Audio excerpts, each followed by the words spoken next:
The Backup is brought to you by the best evil person we know, written here as the bald guy from The Matrix who loves steak. Sorry, I mean evil spy boy. The bald guy from The Matrix who loves steak? Cypher! I was thinking of the French guy in the second one who likes, the cake or something. The Merovingian. Okay, that's why I don't write He likes blowjobs in a bathroom stall. That's what I thought it was. All right, well, get Mark Spy Boys out in the chat. Because let's try and move this. Let's keep it in the food realm. Thanks to his generous Patreon support, Evil Spy Boy is bringing you the backup, and he's hoping you bring the generosity to Food Bank Australia. I can't do this with a straight face. Food Bank is Australia's largest food relief organisation. They provide 88 million meals a year. That's 241,000 meals a day, and that's for more than 2,600 charities around the country, accounting for 79% of all food received by charities. You threw me right at the start. Food Bank provides regular breakfast to more than 132,000 students at schools around the country, and on top of this, more than 200,000 children seek food relief from its charities every month.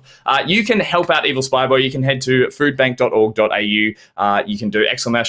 Evil Spy Boy in the chat. Please get behind what he gets behind, because it's a great cause and very generous that he is using his ad space to channel a very good cause, unlike Peter, who uses this ad space to break me before we get into things.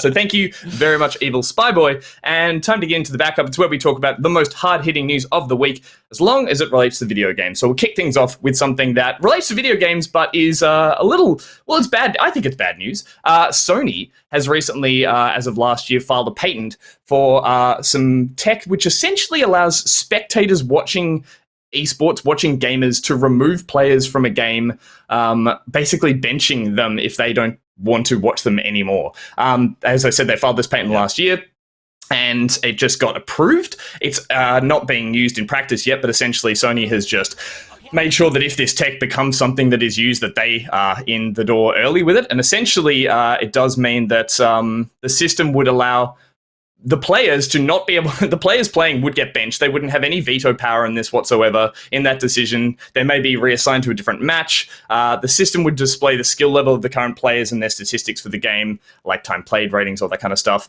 And then, they say they have a way that they could use it to avoid it being abused, which is that 60% of the audience would need to vote in it would have to be 60% unanimous before it happens.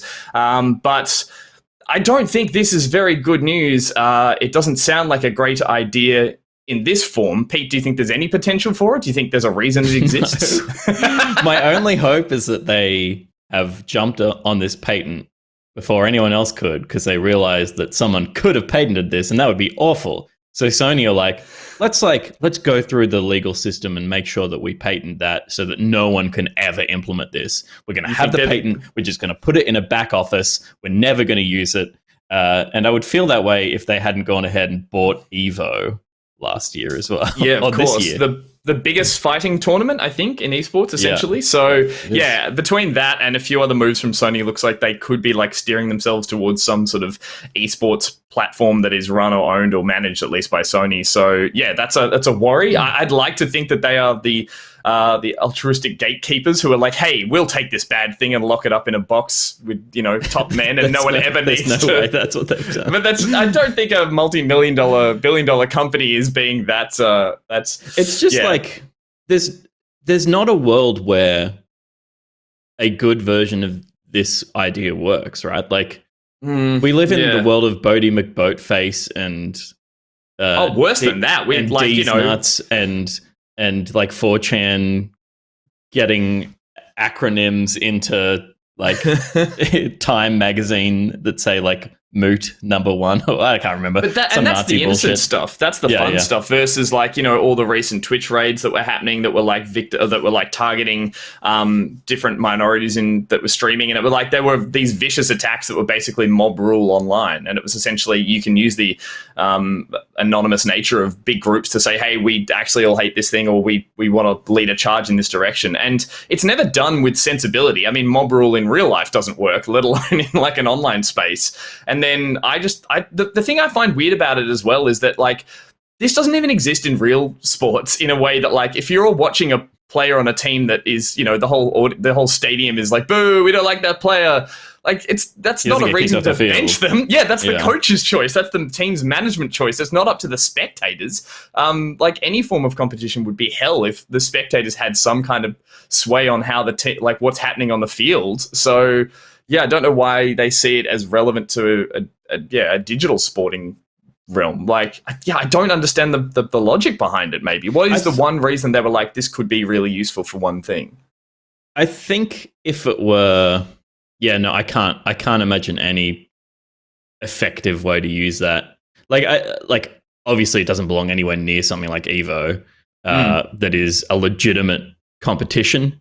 I was trying to think if like, maybe Sony host a bunch of like streamer battle things, and it becomes Casual kind of, and it plays into being a popularity contest effectively. But even that's gross. Yeah, Like, even done in a fun way. It's like, hey, it's this big tournament with lots of. Why have a tournament if it's going to be a popularity contest or a trolls heaven? Totally.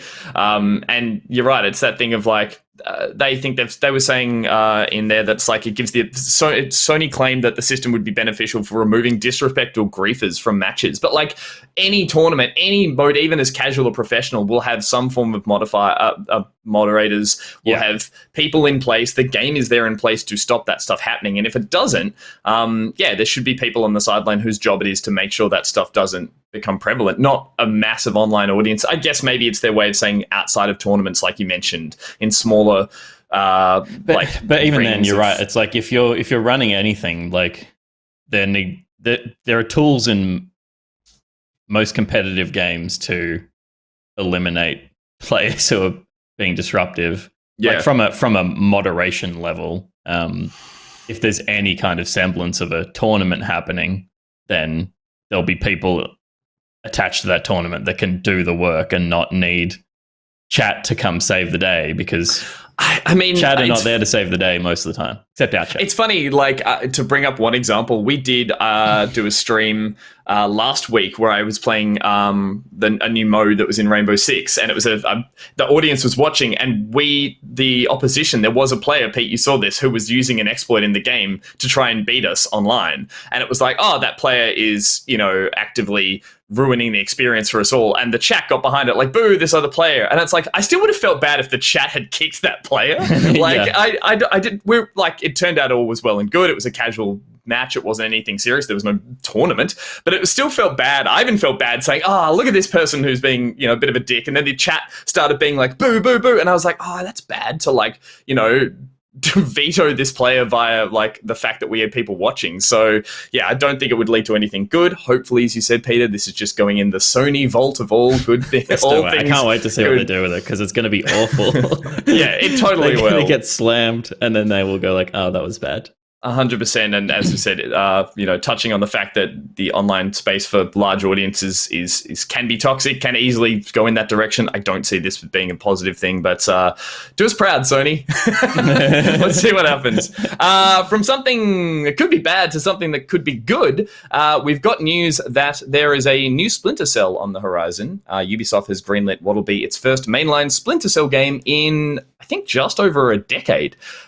This is according to development sources who told us that there has been a title put into production as means of winning back fans frustrated by recent efforts to revive the franchise. In mobile and VR spaces, I missed the boat on this one. Apparently, there was a Splinter Cell VR Facebook game. Yeah, well, I assume it's coming to Oculus, right? Like, if it's Facebook VR. I guess as much. It must. That's obviously still in the works, but the response publicly was not good. The most recent Splinter Cell game was in 2013. So yeah, just under a decade. Which is Splinter Cell Blacklist. This was a kind of. I want to go back and play this. I don't remember it exactly, but it was a younger version of Sam Fisher. We didn't have Michael Ironside as the voice. It was a more action-orientated, I'm going to say Jason Bourne-esque kind of vibe I got from it all the time. A lot of daylight there. A lot of daylight, Peter, for a Splinter Cell game. But yeah, essentially they are now saying that they're looking at releasing, or there is a title in early phase of production. And it could actually be developed by a studio outside of the traditional Montreal Ubisoft Montreal base. So that's exciting news. Peter, you love Splinter Cell. Are you going to love this? I don't know. Are you gonna love Facebook VR, Splinter Cell VR first? Look, it's one of the few things that I would install on my VR headset. So for sure, I'll check it out. But I'm sure I'll be disappointed. Well, I don't know that I'll be disappointed if I'm not the best person to judge VR games because I hate most VR experiences. I am excited that Splinter Cell is coming out of the fridge because it's hard where, particularly when Blacklist came out, and you're seeing it in the footage right now. It's like it was really part of where the homogenization of all Ubisoft titles was starting to become a problem. And I don't think it's necessarily hugely changed, but I feel like, in terms of like what a Ubisoft title asks you to do, this is very clearly Assassin's Creed with a gun.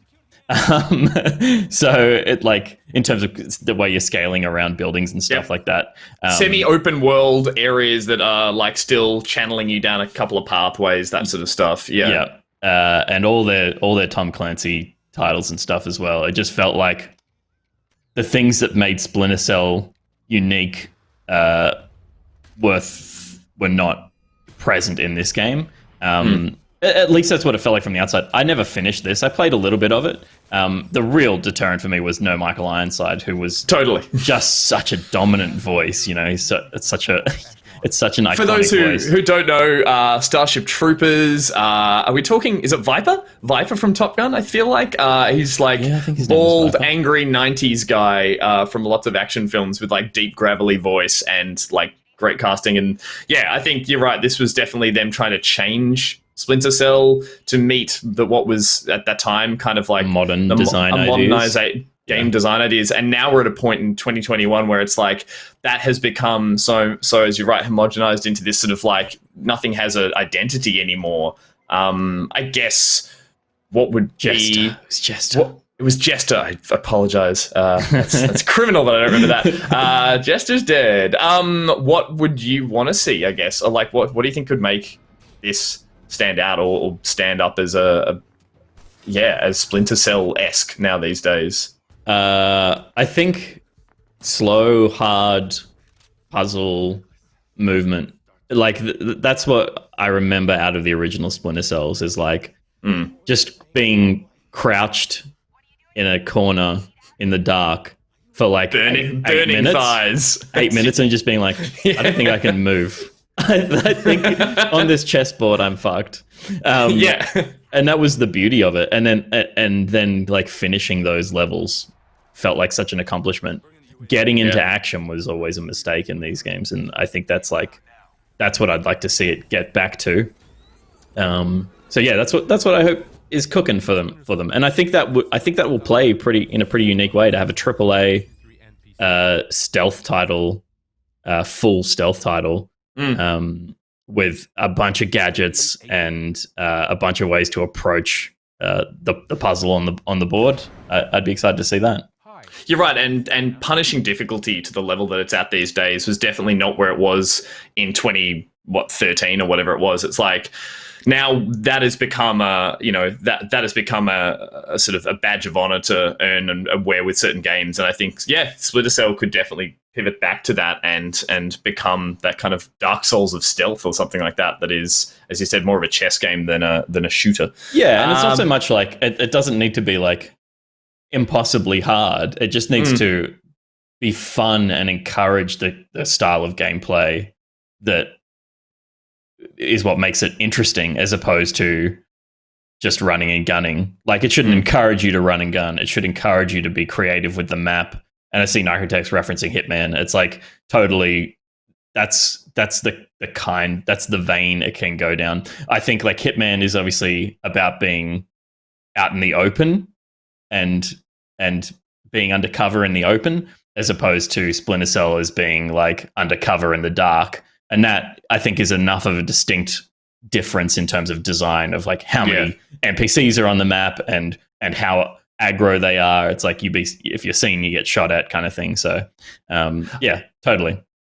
And then as long as the VR version of it when you put your headset on, goes wing every time you put your goggles down. There's a reason to get behind a terrible Facebook iteration of it. I'm going to do some more research and look into what that actually is, because I, as I said, totally missed the boat on that. But hopefully this one will be better, and I'm sure we've got a while to wait, because it's just basically been leaked that there's a game that's in development that's possibly being made. So we'll be talking about this for a while, I'm sure, as it moves up the production cycle. From something good back to something bad. It's a roller coaster.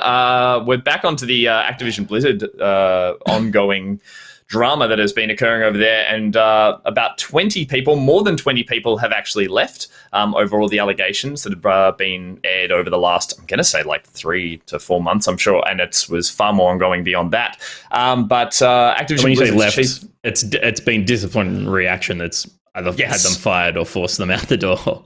It has not been on good terms. Basically, Activision Blizzard's chief compliance officer, Fran Townsend, said that it doesn't matter what your rank is, what your job is, if you've committed some sort of misconduct or you're a leader who's tolerated a culture that is not consistent with our values, we're going to take action.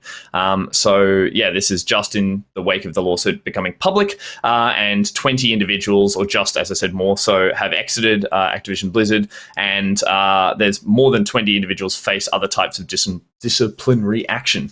Obviously not naming those employees, but basically this is all to do with the ongoing allegations that have been absolutely, just slamming the company since summer, essentially. And they had to do with all the misconduct, or the inappropriate sexual nature, all the kind of like office mentality and that kind of stuff. But I'm sure breaking down into far more minute details of individual cases, things like that. So yeah, essentially we're now seeing the ramifications of this lawsuit and where it's going. And I think damage control is well and truly in there, but the damage is going to, I think, keep going for, I think, an ongoing amount of time. Do you think, Pete, this is something that is going to start wrapping up, or is this just the beginning of the hemorrhaging that will occur in the company?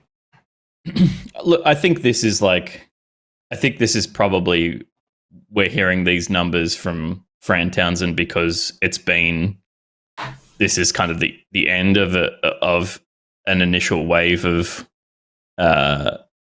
effort to fight the frat boy culture that had plagued Activision Blizzard.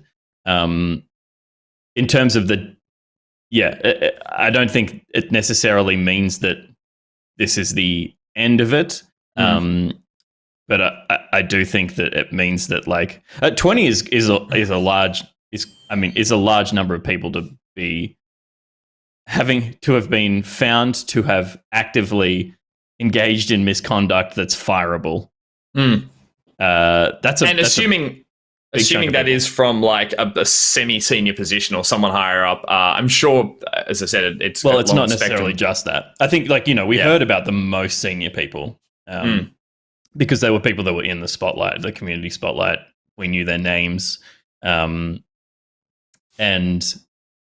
obviously that attitude that they displayed influenced the people below them as well. And yeah, I'm sure it was just endemic how bad it was there. That these, I think you're right. That sort of the frat sort of mentality, the things that were mentioned were, was it like cube crawling, where it was like a pub crawl kind of thing, where it was just seen as this sort of predatory prowl around moving through the office, and like a lot of alcohol, a lot of inappropriate sexual misconduct, all that kind of stuff as well. So yeah, something that is very clear cut, but I think in that space it would have been hard to point the finger at. But I'm glad now, obviously, this stuff's coming to wear. But unfortunately, on the flip side, essentially, there might be this is a bit of a complicated sort of thing to add on to the end of it. But essentially what's happened is there's been some muddling around in terms of the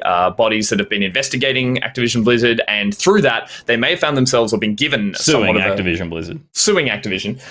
They may have been given somewhat of a loophole that looks like they are attempting to utilize or to at this stage extend the amount of time they have to do to work the case, but also to possibly have the case thrown out entirely. And that's essentially that another body the California Department of Fair and Equal Housing, who were, in this case from the original, from day dot, I think, have found themselves violating or kind of, as I said, dipping their toe into the case. It's this way, isn't it? It's not the other way around, is it? So the Department of Fair and Equal Housing has a case against Activision Blizzard, and so and the Equal Employment Opportunity Commission has another case against Activision Blizzard. There were employees, there were lawyers from the Department of Fair and Equal Housing that used to work for the Equal Employment Opportunity Commission that have been working across both cases after the fact, since moving to the Fair and Equal Housing team, which is deemed misconduct. Well, it's deemed like, a violation of the ethics of being able to be across both cases, and therefore, having information from both cases as well. And Activision Blizzard have now are using these claims to call for a stay in the proceedings, and essentially saying, well, we can put a pause here for a second while we have to work out this drama that's happening onto the side. And they're requesting that if this turns out to be true, in terms of those employees working for both sides, that the Department for Fair and Equal Housing, the DFEH, actually be disqualified from its own trial. So that could essentially have the case thrown out, as it said dramatically, but which would be a pretty shit thing from all accounts, I think, based on the fact that it is somewhat of a loophole. It is just, these cases blow up. There's so much complexity to them. There are so many lawyers dabbling and moving between what is happening, I'm sure, especially with these three parties involved, these two cases. So this could be a bit of a hit, I think. And the mistakes of a couple of lawyers can cost hundreds of people their justice. Well, just the time and effort that's gone into, I think, establishing this case and bringing forth these claims. Who gives a shit about the other lawyers? It's the people. No. The people who. Sorry. Yes. Yeah. That are going to get nothing out of it. Yeah. If that happens, it would be a shame that Activision Blizzard don't cop the legal ramifications from that case. Totally. There's a bunch of cases against Activision Blizzard right now because. We know that they're an awful company. It's a dumpster fire that's currently, just continuing to burn. But I was referring, of course, to the time and effort of the people who've come forward with their stories and seeking, just even not just, I'm sure, like claims, but also just the solace in the fact that they're being called out for the shitty behavior that's been going on there, that continues to go on, and I'm sure will continue to go on for a lot longer. But we'll keep tabs on this and work out if hopefully there hasn't been an absolute shit show, or maybe Activision Blizzard. The lawyers are doing what lawyers need to do, right? But it's just like these two stories back to back of Fran Townsend, Activision Blizzard's chief compliance officer. Like, what an awful title compliance officer is. But is everyone complying in here? All right, I'll just keep going. The fact that they're culling the bad seeds, that's an awful analogy. All those words do not belong together in the same sentence. But whatever. They're getting rid of some of the people that were a problem. But they're not fixing the root issue. They've got lawyers fighting for, which lawyers have to do. They're defending Activision Blizzard. They're going to take any avenue they can to save them from legal ramification. But it's like they're arguing that they're trying to be more ethical, and they're fighting to not be ethical.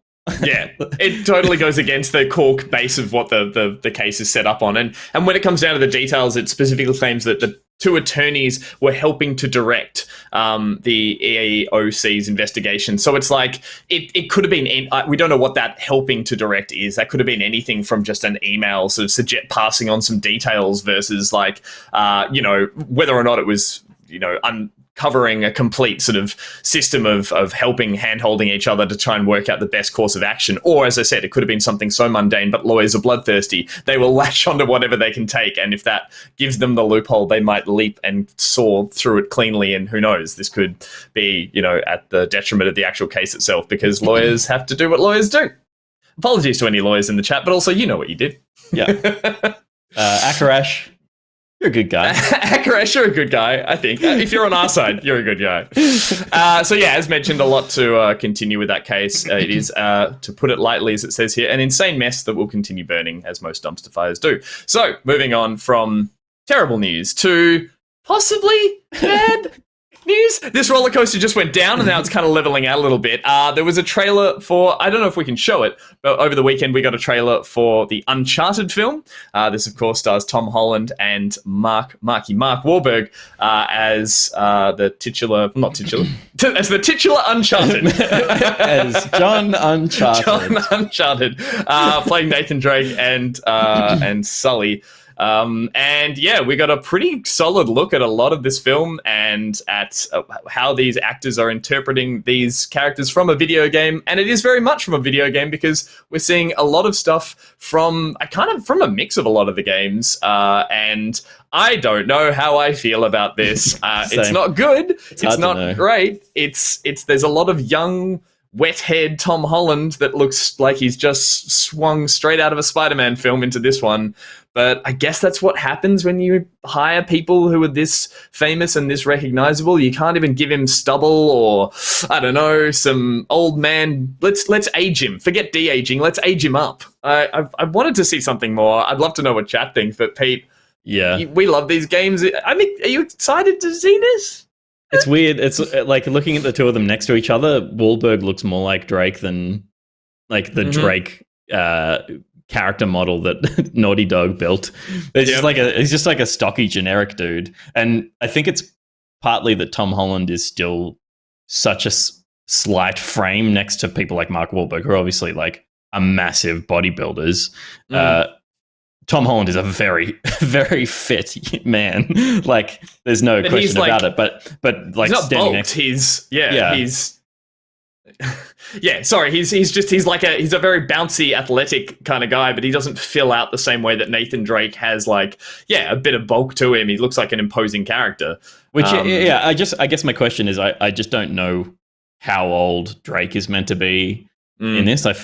He looks like Tom Holland should be the 21-year-old Drake, but it feels like he's late 20s. And I know that doesn't sound like a lot of difference, but it's like, to me, the difference between someone at university and someone who's got a career, and he just looks really young, but is playing older than I don't know. It's hard to. And that's no surprise. The producers, directors, everyone's been talking about it in the lead up to the film, being like, this is telling a story a bit early on in his life that makes sense. Tom Holland is a younger actor, but we're seeing snippets from so many elements of the Uncharted games, which makes me think that this film is going to be a bit of a catch-all for those iconic moments we saw falling out the back of the plane. You know, he's raiding tombs. There was a couple of other moments. There's even the ship in the grotto underwater. Yeah. There's even like the nightclub or the fancy restaurant in Tuxes and stuff. So it's kind of a picking the best or most recognizable moments from all four of those games, which therefore feels weird because you're transplanting a young Drake into those moments where we have seen older, more worn, more cheeky Drake. That's the thing I'm missing from this trailer, which is the eye rolling, which is a little bit of the kind of like, I don't know, the snarkiness that comes from that character that I really love. And that's why I think a lot of people saw Nathan Fillion in that, because not only do they look a lot alike, but that's the same kind of like mannerisms and he's animated and he's always, that kind of Firefly-esque version of himself where everything has a punchline. And, even in the most dire situations, there's always chance for a bit of lip and a bit of a funny quip or something. And I didn't see that from here. I think, as you said, I see more of it from Mark Wahlberg. And I'm happy that Mark Wahlberg, I miss the tash, don't get me wrong, but it looks like they haven't then made him look super sleek and de-aged and young. Like, they're letting Mark Wahlberg be 50, 40 something. Well, how old is Mark Wahlberg? I assume but he's like late 40s. I don't know, but he doesn't look old. He doesn't look old, but he doesn't look fit. He doesn't look buff. He doesn't look Transformer shiny, is what I'm getting at. Like, they're letting him be a little more worn out and but at the same time, Tom Holland sometimes in some angles just looks like a baby. Nick wrote this, says Tom Holland is a baby and always will be a baby, even as an old man. Old man baby Holland is what they'll call him, and he feels like Peter Parker playing Drake. So Nick clearly sharing that opinion that I think a lot of the internet has come out and said. But again, it hasn't been I think, an outcry of hatred for this trailer. People are all still intrigued by it. I think people are keen to see it. I think my thing is I I wasn't thrown off by anything character-wise or dialogue-wise. This moment here is like the funniest moment in the trailer. I just think like it doesn't look good. It looks like a TV show. Yeah, a lot of people have brought up the effects and the green screening and stuff and saying it feels a little janky. There's some big budget effects, but like even like the coverage in the bar at the top, it's a problem that Sony Pictures have, and they hire different directors and filmmakers, and but it's just like everything Sony put out doesn't look good to me. Well, it'll be like shot on the sharpest, fastest lenses. Yep. But it'll have zero cinematic style. There's great set design and stuff, but there's just nothing. Like the way that it's lit is just so basic. And I got that from the TV coverage. We need to get the shot quickly, as opposed to let's fucking go for a look. Like there's no way you would see any of these shots in a Denis Villeneuve film. Like he just doesn't shoot like this. Yeah. And it's the outdoor stuff is the best stuff because they're just using daylight and diffusing it. But it's like anytime that they're shooting anything stylized, it just looks so shit to me.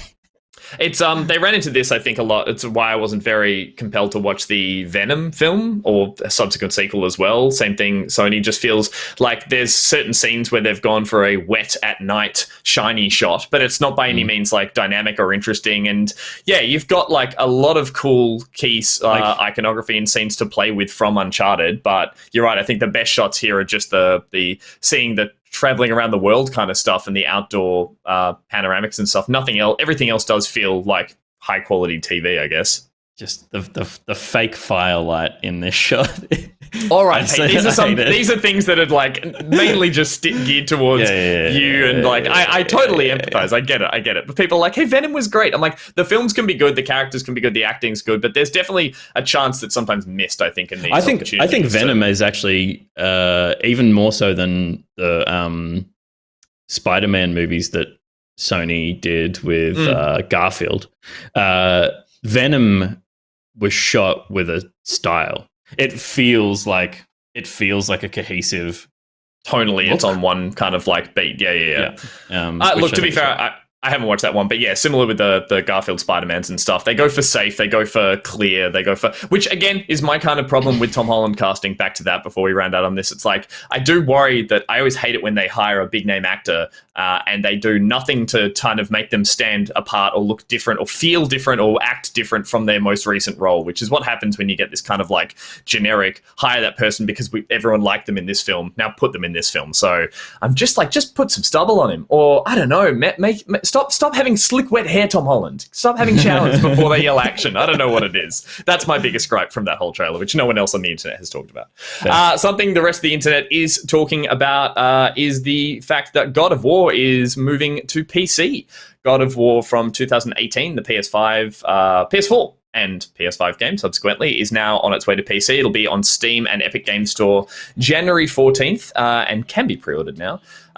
This is basically the listings went up today, and given that the game has all the advancements that come with porting onto PC, so 4K resolution and unlock frame rates, all that kind of stuff. It's already a very pretty game. I'm sure it's going to look very pretty on PC, and might be a reason that Pete, you might finally finish it, play it, start it. Where'd you get up to? I played like 3 or 4 hours. Okay, I played like 5. Yeah. Again, like I love that Sony are getting more confident in pushing some of their more exclusive IP onto PC after X amount of time. I think it's almost all of them now. I was listening to a podcast, and it's like, now that you think about it, most first-party PlayStation titles are this, Death Stranding, the Horizon games. Like, it's almost every major first-party... zombie bike one. Zombie bike game. Days Gone. Yeah, that's there as well. And like, whether or not this falls in line with, was it Nvidia's patch notes that had all the possible PlayStation games coming to PC? So far, I think they're still on point for everything coming across that was mentioned. So might be more to come. Lord Chad says, I just want Spider-Man on PC. Yeah, I think unlocking Spider-Man, Ratchet and Clank, and The Last of Us on PC, and like it's all there for you. Like those games are so good. And it's sad that it's a missed opportunity for Sony, particularly when they're not moving that much hardware because they keep selling out of everything they can build, they can manufacture. It's like there's an audience there that want to spend money on your software, and they're just waiting patiently. Yeah, whether or not that gets people, that satisfies the urge they had to play PlayStation games, or it gets them just in the ecosystem of like, I played Days Gone, I want to play the sequel only comes out on PlayStation 5 for a few years or something beforehand, so that gets people into that, as I said, into that becoming fans of that system. It's just such a win-win, right? Like, it's like the people that can't wait will go and buy a PlayStation to enjoy the excellent PlayStation games that come out as soon as they come out, and the people that are happy to wait will buy Sony software eventually when it comes to a platform that they already own. And how does Sony lose from that? They don't. No, totally. And like, as I said, hopefully more from the there was that GeForce Now database that was leaked. Hopefully there are other games in there that were listed that are actually on their way. The PC version of God of War will come out with bonus content. I think the majority of it, I'm not sure how much of that is DLC that's been slowly drip-fed out for the original title,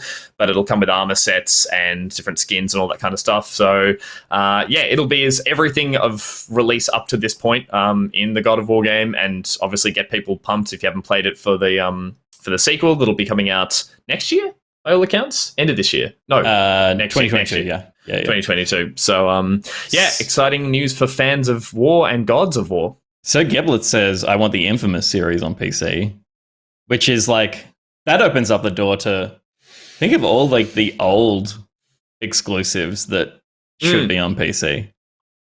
I mean, anything they're in a that's Nintendo position here where they've got like an amazing back catalog that's like, no one can play anywhere easily, so they should just dump it all on. They should dump it all on PC.